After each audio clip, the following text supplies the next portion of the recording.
So what I'm doing is taking all these bent pieces out. You can see here they're pretty bent.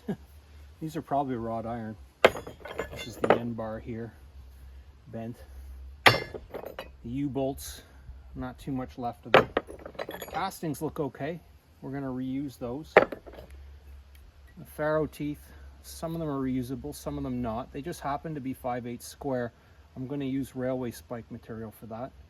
And yeah, we're going to put it together. So follow along. I'll show you some of the steps of a traditional blacksmithing project.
Four down, 11 more to go.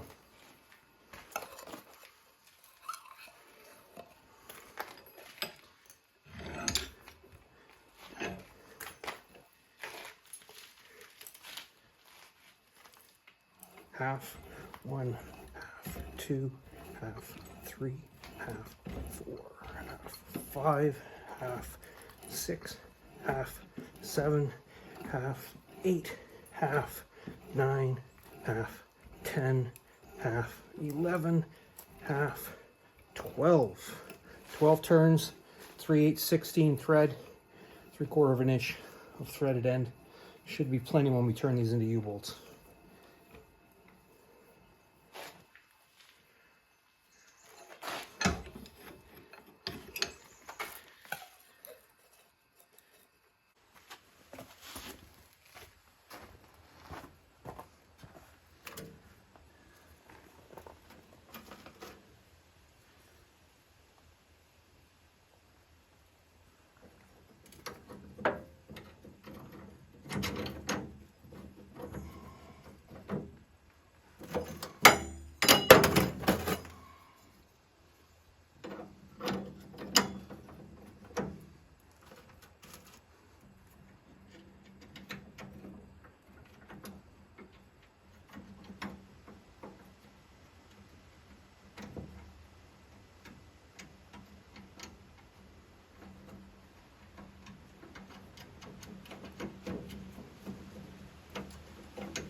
Always sign your work, guys.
Quick test to see if these bars are wrought iron or mild steel.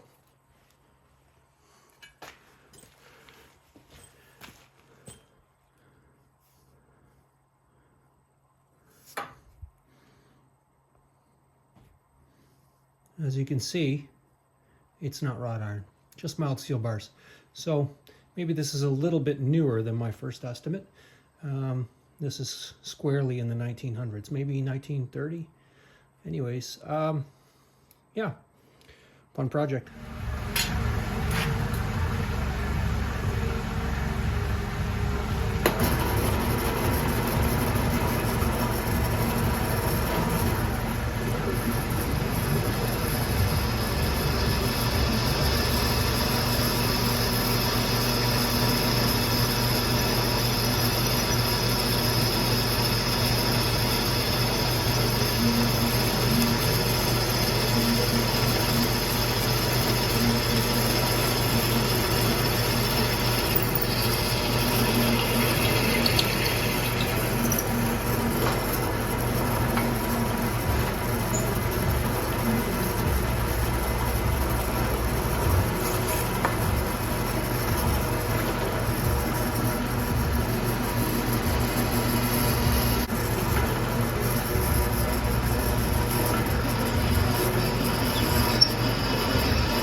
There you go, guys.